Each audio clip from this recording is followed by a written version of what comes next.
آج کی تراویح میں ہم نے 13واں سپارہ مکمل پڑھا اور سنا اللہ کے فضل سے اور اس کی توفیق سے، اور 14واں سپارہ آدھا ہم نے پڑھا اور سنا۔ اس 1.5 سپارے کے اندر ایک تو سورہ یوسف کا آدھا حصہ گزرا ہے، اور سورہ یوسف کے اندر اللہ رب العزت نے جو حضرت یوسف علیہ السلام کا واقعہ تفصیل سے بیان کیا ہے، اس واقعے کو اللہ رب العزت نے احسن القصص قرار دیا، فرمایا کہ یہ قصوں میں حسین ترین قصہ ہے۔ عجیب و غریب چیز ہے، اللہ رب العزت نے قرآن کریم میں اور بہت سارے قصے انبیاء کرام کے بیان کیے ہیں، لیکن احسن القصص حضرت یوسف علیہ السلام کے قصے کو کہا ہے۔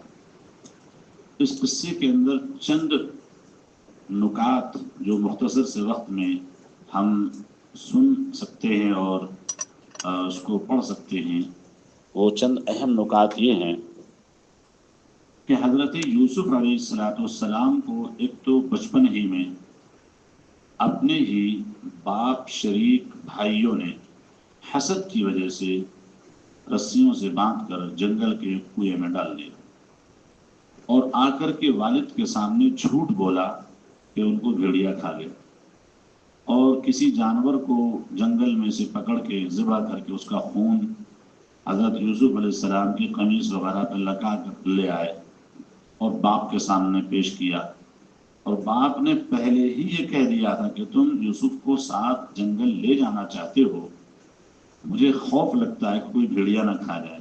پیغمبر تھے نا، تو پیغمبر کی جو چھٹی حس ہوتی ہے بہت تیز ہوتی ہے، تو پہلے ہی انہوں نے بات کہہ دی تھی اور یہ ڈرامہ بنا کر کے لے آئے بھائی۔ اس سے ایک نقطہ ہمیں ملتا ہے، وہ نقطہ یہ ملتا ہے کہ حسد سوتیلوں کے اندر پایا جاتا ہے کبھی کبھی، اور کبھی نہیں بھی ہوتا۔ جن لوگوں میں اسلامی تعلیم و تربیت کے اثرات ہوتے ہیں ان میں نہیں ہوتا۔ حضرت یوسف علیہ السلام اور بنیامین یہ دو الگ ماں سے تھے، جو بعد میں یعقوب علیہ السلام نے شادی کی تھی، اور جو بقیہ اور 10 بھائی تھے وہ پہلے والدہ سے تھے جو غالباً فوت ہو چکی تھی۔ تو حضرت یعقوب علیہ السلام کے ایک چھوٹے بیٹے تھے یوسف علیہ السلام، اس لیے بہت زیادہ حضرت یعقوب ان سے محبت کرتے تھے۔ تو حسد کی وجہ یہ بنی کہ ابا جی اس سے بڑی محبت کرتے ہیں، ہم لوگوں کو خاطر بھی نہیں لاتے۔ یہ قرآن میں لکھا ہوا ہے اسی سورہ یوسف کے، تو لہٰذا ہم ایسا کرتے ہیں اس کو قتل کر دیتے۔ حسد انسان کو قتل تک پہنچاتا، قرآن گواہ ہے۔ اقتلوا یوسف اب اطرحوه ارضا یخل لکم وجه ابیکم، قتل کر دو یا کسی ایسی دور پرے کی زمین میں پھینک دو جہاں تمہارے ابا کو پتہ ہی نہیں چلے۔ تو ان کی میٹنگ میں ایک بڑی عمر کا بوڑھا آیا، اور اس بوڑھے نے آ کر کے کہا تم قتل نہ کرو۔ یہ بوڑھا کون تھا؟ ابلیس، شیطان۔ بوڑھے شیخ کی شکل میں آ کر کے کہا اس کو قتل نہ کرو، اس کو کسی کنویں میں ڈال دو، کوئی قافلے والے آئیں گے اٹھا کے لے جائیں گے۔ بہرحال اب آگے چلتے ہیں۔ وہ کنواں یوسف علیہ السلام کا جس میں وہ ڈالا گیا، یہ سلطنت عمان کی سرزمین پہ جنگلوں میں آج بھی وہ کنواں موجود ہے، لوگ جاتے ہیں دیکھنے، بہت بھیانک کنواں ہے۔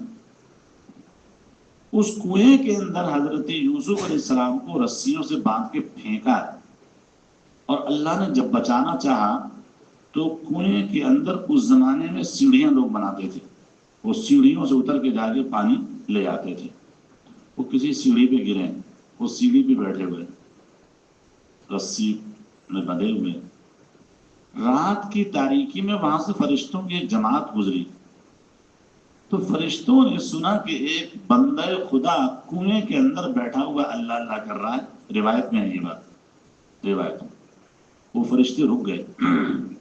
جب رک گئے تو دیکھا کہ ایک تو رات کا اندھیرا، ایک کنویں کا اندھیرا، اور اس کے اندر بندہ اور اللہ اللہ کر رہا ہے۔ یہ فرشتے جب اوپر آسمان پہ گئے تو اللہ تعالیٰ روز کے حال احوال پوچھتے ہمیں کیا دیکھ کر آئے، کیا کر کے آئے۔ تو فرشتوں کہ اللہ آج ہم نے ایسا عجوبہ دیکھا کہ اس سے پہلے کبھی نہیں دیکھا۔ اللہ نے کہا کیا دیکھا؟ اے اللہ رات کا اندھیرا، ایک جنگل کا ماحول، پھر کنویں کا اندھیرا، اس میں تیرا بندہ تجھے اللہ اللہ کر کے یاد کر رہا ہے۔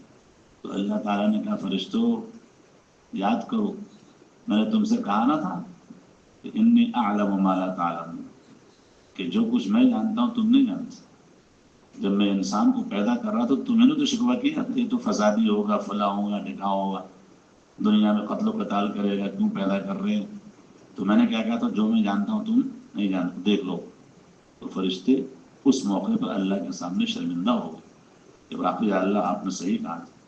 انسان کا مقام اللہ نے فرشتوں کے سامنے فخر کے ساتھ جو ظاہر کیا وہ کس عمل پہ؟ بے بسی کے عالم میں، جنگل کا ماحول، گھر سے دور، باپ سے دور، رسیوں سے بندھا ہوا، اور اللہ اللہ کر رہا ہے۔ اللہ کو اس سے کتنا پیار ہے، اتنا پیار ہے، اتنا پیار ہے کہ آسمان کی بلندیوں پر فرشتوں کے سامنے اللہ نے اپنا پرانی بات یاد دلا دی، انسان کی فضیلت ظاہر کر۔ یہ حضرت یوسف علیہ السلام کو کوئی قافلے والے گزر رہے تھے، وہاں سے پانی کی طلب ہوئی تو قافلے والوں نے کہا جاؤ بھی پانی بھر کے آؤ۔ کچھ ساتھیوں کو جا کے دیکھا تو خوبصورت بچہ بیٹھا ہوگا، اس کو نکال لیا انہوں نے، بہت خوبصورت بچہ۔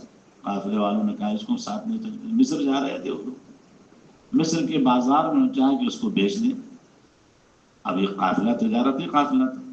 حضرت یوسف علیہ السلام کی خرید کا مسئلہ آپ جانتے ہیں کہ ان کا دام کوئی نہیں لگا سکتا تھا، عزیز مصر نے دام لگا۔ جو مصر کا بادشاہ ہوا کرتا تھا اس کو عزیز کہتے تھے اس زمانے میں۔ تو اس نے خریدا اور خریدنے کے بعد اپنے گھر میں رکھا، اور پھر وہ واقعہ جو آپ سنا ہے اور اس میں قرآن کریم میں زلیخا والا واقعہ پیش آیا، اور پھر زلیخا کے ساتھ جب انہوں نے اس کا ساتھ نہیں دیا برائی کے عمل میں تو اللہ تعالیٰ نے ان کو صاحب تقوی اور صاحب صبر بنایا۔ اور روایتوں میں آتا ہے کہ جب یوسف علیہ السلام اپنی عزت اور آبرو کو بچانے کی خاطر بھاگ رہے تھے تو اللہ کا نام لیتے تھے، حسبنا اللہ حسبنا اللہ۔ تو یہ تالے خود بخود کھل جاتے تھے، دروازے خود بخود کھل جاتے تھے، نہ کوئی چابی تو نہ کچھ، تالے ٹوٹتے جاتے تھے، دروازے کھلتے جاتے تھے۔ 1 2 3 4 5 6 7ویں دروازے پر عزیز مصر آتا ہوا خود مل گیا۔ یہ کیا بات ہے، بھگدڑ کیوں مچ رہی ہے؟ یوسف آگے اور زلیخا پیچھے پیچھے۔ تو زلیخا نے کھسیانی بلی کی طرح کہا کہ صاحب یہ معاملہ ہو رہا ہے، آپ کے گھر والوں کے ساتھ کوئی اگر بدنیتی سے پیش آیا اس کی کیا سزا ہونی چاہیے؟ تو عزیز مصر نے کہا کہ اچھا ٹھیک ہے یہ بات ہے۔ تو حضرت یوسف علیہ السلام نے کہا کہ بھئی دیکھو میں ہوں گناہ سے بری، اور میری براعت کی گواہی وہ دے گا جو آپ کے محل کے اندر ایک بچہ جھولے کے اندر کھیل رہا ہے، کسی خادم کا بچہ رہا ہوگا، عزیز مصر کے گھر میں کام کاج کرنے والے جیسے خادم ماسیاں وغیرہ ہوتی ہیں، وہ کوئی بچہ تھا وہ جھولے پہ جھول رہا تھا۔ تو عزیز مصر اس کے پاس گئے تو بچہ بول پڑا، اس نے کہا جی بالکل صحیح ہے، اگر یوسف کا دامن آگے سے پھٹا ہے تو پھر تو دیکھ لو زلیخا سچی ہے یوسف جھوٹا ہے، اور اگر یوسف کا دامن پیچھے سے پھٹا ہے تو زلیخا جھوٹی ہے یوسف سچا ہے۔ تو جب یہ دیکھا گیا تو دامن پیچھے سے پھٹا تھا، تو عزیز مصر سمجھ گیا۔ عزیز مصر نے کہا کہ تم مکر والے خاتون، تمہارے اندر خرابی، یوسف ان گناہوں سے باز۔ بہرحال وہ ایک بھی مرحلہ پیش آیا تو اللہ کے رسول صلی اللہ علیہ وسلم نے فرمایا کہ چند بچوں نے ماں کی گود میں گفتگو کی ہے، اس میں ایک بچہ یہ بھی ہے جس نے یوسف علیہ السلام کی پاک دامنی کی گواہی دی۔ اچھا میں جب غور کرتا ہوں تو جتنے بچوں کا حضور پاک علیہ السلام نے پتہ بچایا وہ تقریباً بچے وہی ہیں جو کسی نہ کسی کی پاک دامنی بیان کر رہے ہیں۔ اب آپ دیکھیے، ایک تو یہ ہو گیا بچہ، دوسرا بچہ وہ ہے جس کو ہم عیسیٰ علیہ السلام کہتے ہیں، ماں کی گود میں۔ جب لوگوں نے ماں کی گود میں بچہ دیکھا تو لوگوں نے الزام دیا کہ ارے کہ نہ تمہارا باپ غلط تھا نہ تمہاری ماں غلط تھی، تم کہاں سے بغیر شادی کے بچہ لے آئے؟ یوسف حضرت عیسیٰ علیہ السلام بول پڑے، انہوں نے اشارہ کیا کہ بچے سے بات کرو۔ لوگوں نے کہا بچے سے کیسے بات کریں، تو حضرت عیسیٰ علیہ السلام بول پڑے انی عبداللہ آتانی الکتاب وجعلنی نبیّا۔ تو انہوں نے جب گفتگو کی سب کے دماغ ٹھیک ہو گئے۔ تو حضرت عیسیٰ علیہ السلام کی گفتگو جو تھی اپنی ماں کی براءت کے لیے تھی۔ آج تک عیسائیوں کے پاس عیسائیوں کی کتابوں میں کوئی ایسا مضمون ہے ہی نہیں جو مضمون بی بی مریم کی پاک دامنی کی گواہی دے سکے۔ میں کہتا ہوں عیسائیوں کے خود سمجھ میں نہیں آتا کہ ہم بی بی مریم کو کس طریقے سے بری اور پاک دامن قرار دیں۔ یہ قرآن ہے ان کی پاک دامنی بیان کرنے والا جو آج 1400 سال سے بیان کر رہا ہے۔ عیسائیوں کا بڑا بھروسہ اس قرآن پر اس وجہ سے کہ ہماری ماں بی بی مریم کی پاک دامنی کو بیان کرنے والے کوئی اتھینٹک چیز ان کے پاس ہے ہی نہیں، یہودیوں کے پاس بھی نہیں قرآن میں۔ اور قرآن نے سورہ مریم کے نام سے پوری سورت نازل کی۔ تیسرے نمبر پہ حضرت جریج کا واقعہ، جو نماز پڑھتے تھے، ماں نے بلایا جریج، وہ کہتے تھے اللہ میں نماز توڑوں یا ماں کی بات سنوں، کیا کروں؟ نہیں نماز توڑتے تھے۔ ماں ناراض ہو گئی تو ماں نے دعا یوں کری کہ اللہ میرا بیٹا میری بات نہیں سن رہا ہے، اس کو موت اس وقت تک نہ دینا جب تک کسی بدکار عورت کا منہ نہ دیکھ لے۔ بد دعا ماں کی لگ گئی۔ اب یہ عبادت کرتے تھے، ان کے عبادت خانے کے پاس وہ ایک قصہ ہم نے سنا ہوگا کہ ایک گندی عورت جو تھی وہ ایسی وہاں رہتی تھی، وہ اس کو پیٹ ہو گیا اور حمل نظر آنے لگا۔ تو لوگوں نے کہا جی یہ کیا ہے؟ اس کے ہاں جب بچہ ہو گیا تو لوگوں نے پھر کہا یہ کیا ہے؟ تم ایک بھکاری گندی خاتون تم بچے والے کیسے ہو گئی؟ کہا کہ یہ جو اس گنبد میں جو بزرگ رہتا نا یہ اس کا بچہ ہے۔ لوگوں کو غصہ ہے، گنبد توڑ تاڑ کے حضرت جریج کو پکڑ کے رسوا کیا، منہ کالا کیا، گدھے پہ بٹھا کے پھرایا۔ کہا بھائی کیوں تم لوگ مجھے رسوا کر رہے ہو، کیوں مار رہے ہو؟ تمہارے کارنامے ایسے اس لیے کل لے کر آؤ اس بچے کو۔ جب اس بچے کو لایا گیا حضرت جریج نے مکہ لے کے اس بچے کے پیٹ پہ رکھا، کہا بیٹے بتا تیرا باپ کون ہے؟ وہ بچہ بول پڑا صاحب کہ میرا تو باپ وہ چرواہا ہے، فلاں چرواہا، فلاں نام بھی بتا دیں، اس بزرگ کا کوئی تعلق نہیں مجھ سے۔ تو نبی کریم صلی اللہ علیہ وسلم نے فرمایا تیسرا بچہ یہ ہے جس نے حضرت جریج کی پاک دامنی بیان کی۔ تو میں تو غور کرتا ہوں کہ جتنے بچوں کا تذکرہ سرکار نے فرمایا وہ سب بچے وہ ہیں ماں کی گود میں بات کر رہے ہیں اور کسی کی پاک دامنی بیان کر رہے ہیں۔ اللہ کا نظام دیکھ میرے دوستو، جب اللہ تعالیٰ کسی کی اس طریقے سے پاک دامنی یا براعت یا عزت بآبی کی گواہی دلواتے ہیں تو معصوم سے، بچہ تو معصوم ہے، معصوم تو بے گناہ ہے، تو اس کی تو براعت ظاہر ہے۔ اللہ اکبر۔ تو میرے دوستو یہ تو بچوں کے ذریعے اللہ نے گواہیاں دلوائیں، دنیا مان رہی ہے، اور جس ماں کی براعت اور عفت اور پاک دامنی خود آسمان بنانے والا خود دے، اس سے بڑا کوئی پاک دامن ہو سکتا ہے؟ وہ میری ماں عائشہ، پورا 2 رکوع اللہ نے نازل کیا۔ اور آج دنیا میں ایسے بدباطل لوگ موجود ہیں، دشمنان صحابہ، جو آج تک اماں عائشہ پہ الزامات رکھتے ہیں۔ انہیں شرم نہیں آئی؟ ان کو کالے پانی کے سمندر میں ڈوب کے مرنا چاہیے، سفید پانی میں نہیں، خود چونکہ کالے کافر ہیں۔ ارے آسمان بنانے والا، زمین بنانے والا جس کی برات دے، معصوم بچے برات دے رہے ہیں تو بی بی مریم کو تم بری مانتے ہو؟ معصوم بچہ برات دے رہا ہے تو یوسف کو تم بری مانتے ہو؟ سب مان رہے ہیں، کالے بھی تو گورے سب مان رہے ہیں۔ معصوم بچہ برات دے رہا ہے تو جریج کو سب بری مان رہے ہو؟ ارے ان بچوں کو پیدا کرنے والا رب جس کی براعت ظاہر اس کو تم نہیں مانتے، اس کو تم گنہگار نہیں۔ چھوٹے چھوٹے بچوں کو ان شیعوں نے آج کل کیا سکھا رکھا ہے پتہ ہے؟ ایسے چھوٹے، میں نے ایک ویڈیو دیکھی، چھوٹے چھوٹے بچے 2 سال کے 1.5 سال کے، ہاں بولو بھائی عربی میں، وہ کہنا عائشہ فی النار، عائشہ فی النار، عائشہ فی النار، نعوذ باللہ من ذالک۔ یہ بچوں کو سکھا رہے ہیں۔ جب بچے بڑے ہوں گے تو ان کے ذہن میں کیا ہوگا کہ عائشہ تو جہنمی، باپ اندازہ کیا۔ جی ہاں، قرآن کے خلاف اس طریقے سے نسلوں کو تربیت دیتے ہیں۔ تو بہرحال سورہ یوسف کا جو بہت اہم مضمون نقطے کی حیثیت سے ہمیں ملتا ہے وہ یہ ہے کہ حضرت یوسف علیہ السلام کو اللہ تعالیٰ نے کنویں کی تاریکی میں سے، بے سہارا جنگل میں، گھر سے دور، ہاتھ پاؤں بندھے ہوئے وہاں سے نکال کر قافلے والوں کے ذریعے سے مصر کے بازار میں پہنچایا، مصر کے محل میں پہنچایا، اور مصر کے محل میں پہنچانے کے بعد اس کیفیت کو پہنچا دیا کہ اللہ تعالیٰ نے خواب کی تعبیر کا علم بھی ان کو عطا فرما دیا، اور خواب کی تعبیر بڑے شاندار طریقے سے بتاتے تھے۔ تو عزیز مصر کو ضرورت پڑی، کہا کہ اس بندے کو اب میرے حوالے کر دو، اس کو میں اپنا خاص بندہ بناتا ہوں۔ تو اور کہا کہ یہ بندہ امین بھی ہے اور بڑا مضبوط بھی ہے۔ تو یوسف علیہ السلام نے کہا کہ آپ ایسا کرو کہ مجھے وزیر خزانہ بنا دو، اجعلنی علی خزائن الارض، مجھے وزیر خزانہ بنا دو، انی حفیظ علیم، میں بڑی حفاظت والا اور خوب آگاہی والا ہوں۔ چنانچہ ان کو وزیر خزانہ بنا دیا۔ وزیر خزانہ بنانے کے بعد ایک وقت آیا کہ عزیز مصر کا انتقال ہوا، تو یہ خود اس کے عہدے پر فائز ہو گئے، عزیز مصر بن گئے۔ اور پھر مصر کے اندر قحط پڑا، دور دراز تک قحط پڑا، تو لوگ بادشاہ کے پاس راشن لینے آتے تھے۔ تو راشن لینے کے لیے ان کے بھائی بھی آئے۔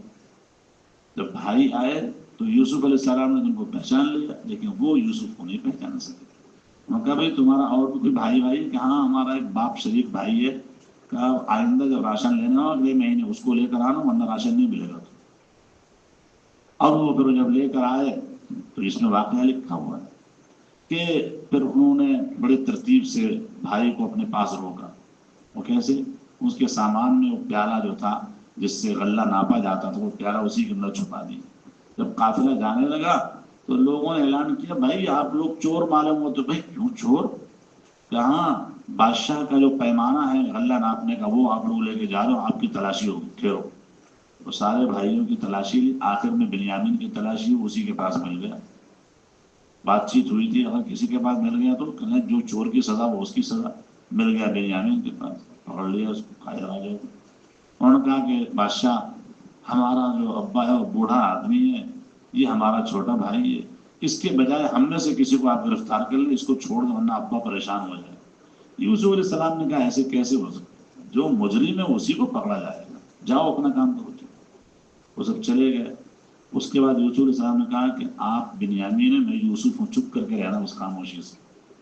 اللہ تعالیٰ نے مجھے یہاں پہنچا دیا، تم کو میرے پاس پہنچا دیا، سب آئیں گے انشاءاللہ۔ نتیجہ کیا ہوا؟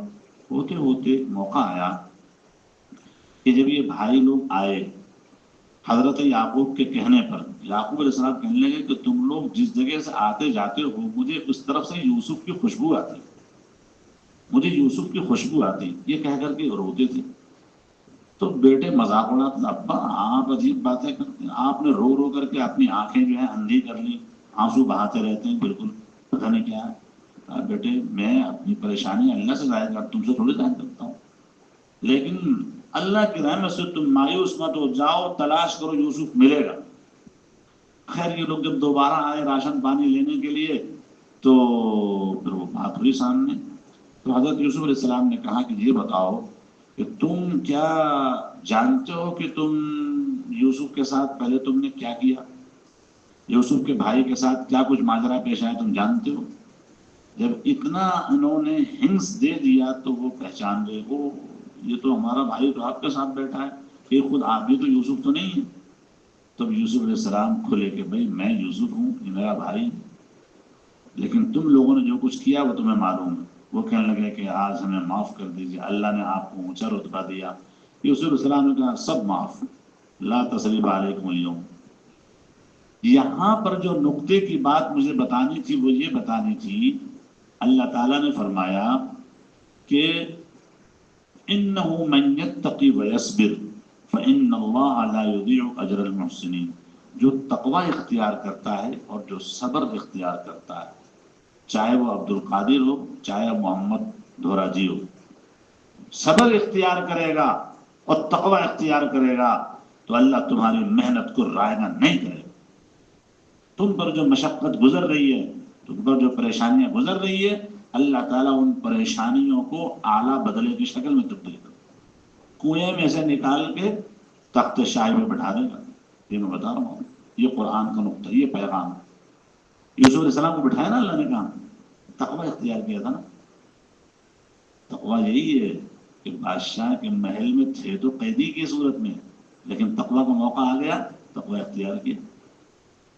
اللہ تعالیٰ نے کیسا اجر دیا، صبر کیا. جیل میں 7 سال کے لیے بند ہوئے تھے نا، لیکن جب ان 2 بندوں کو تعبیر بتائی، ایک کو تو جناب والا خواب آیا تھا کہ میں شراب نچوڑ کے پلا رہا ہوں بادشاہ، ایک کو خواب آیا کہ میں سر پر جو ہے نا روٹیوں کا ٹوکرا اٹھا کے لے جا رہا ہوں، چیل کبے روٹی کھا رہے ہیں. تو حضرت یوسف علیہ السلام دونوں کی تعبیر بتلا دی تھی کہ جس کے سر سے چیل کبے کھا رہے ہیں یہ مارا جائے گا اور اس کی لاش کو پرندے نوچ کے کھائیں گے، اور جو شراب نوچ چھوڑ کے بنا رہا وہ بادشاہ کی خدمت کرے گا. اس سے کہہ دیا یوسف علیہ السلام نے کہا تو بادشاہ سے کہنا تو صحیح، میری تو قید کی مدت پوری ہو گئی ہے، 7 سال پورے ہو گئے، 7 سنین. تو اب جب انہوں نے اس سے کہا تو اللہ تعالیٰ کو یہ اچھا محسوس نہیں ہوا. اللہ نے کہا ہمیں بھول کر کے غیر اللہ سے مدد مانگتا ہے. اللہ نے اس کے ذہن سے وہ بات ہی اڑا دی. اب وہ 7 سال اور پڑے رہ گئے. اس میں بھی نقطہ ہے کہ ہمیں اللہ کو نہیں بھلانا چاہیے. میں اللہ کو بالکل یاد رکھنا چاہیے. تو تقوی اختیار کرنا ہے، صبر اختیار کرنا ہے، اللہ سے تعلق مضبوط رکھنا ہے. اللہ تعالیٰ پاسا پلٹ دیتے، کہاں سے کہاں اللہ پہنچا دیتے. یہ ہے سورہ یوسف کا اہم ترین پیغام. اس کے بعد سورہ رعد آتی ہے. سورہ رعد میں ایک بہت اہم مضمون ہے، صلہ رحمی اور قطع رحمی کے بارے میں. اور اس میں اللہ تعالیٰ نے صلہ رحمی کرنے والوں کی بہت بشارتیں اور خوشخبریاں، ان کو جنت کا پیغام دیا. اور جو قطع رحمی کرنے والے ہیں اللہ تعالیٰ نے ان پر لعنت بھیجی. لعنت اولئک لہم اللعنت ولہم سوء الدار. لہذا قطع رحمی سے ہم کو بچنا ہے. پورا رکوع ہے یہ 13ویں سپارے کا دوسرا آدھا جو شروع ہوتا ہے، یہ پورا رکوع اسی مضمون میں ہے. اس کے بعد سورہ ابراہیم آتی ہے. سورہ ابراہیم میں بھی عیسیٰ حضرت موسیٰ علیہ السلام کا اور ان کی قوم کا واقعہ ہے، اور حضرت ابراہیم علیہ السلام کا واقعہ ہے. اور وہ واقعہ بھی بڑا دلچسپ ہے. انشاءاللہ اس پر پھر بات رہے گی. اور اس میں بھی اللہ تعالیٰ نے اپنی بڑی قدرت کی نشانیاں اور حکمت کی چیزیں بتائی ہیں. جو اسماعیل علیہ السلام کو اور ان کی والدہ کو ابراہیم علیہ السلام وادی غیر ذی زرع میں چھوڑ کے چلے گئے تھے، اور پھر وہاں جناب والا پانی بھی ختم اور راشن بھی ختم. بچہ پیاس کے مارے پریشان ایڑیا رگڑ رہا ہے، اور ماں جو ہے صفا مروہ پہ دوڑ رہی ہیں، ڈھونڈ رہی ہیں. کوئی قافلہ نظر آئے، کوئی انسان نظر آئے، کچھ بھی نظر نہیں آتا. اتنے میں دیکھا کہ پانی کے بلبلے اٹھنے کی آوازیں آ رہی ہیں اور کچھ پرندے نظر آ رہے. کچھ سمجھا کہ پانی آ گیا، کہاں سے دیکھا بچے کی ایڑی کے پاس سے پانی بہنا شروع، زمزم کا کنواں. وہ پورا واقعہ یہاں اللہ تعالیٰ نے سورہ ابراہیم کے اندر بیان کیا ہے. سورہ ابراہیم کے بعد جو سورت آتی ہے وہ سورہ حجر ہے. اور حجر کا اندر کی یہ ہے کہ حجر تو اصل میں کہتے ہیں رکاوٹ کو، پہاڑوں کو.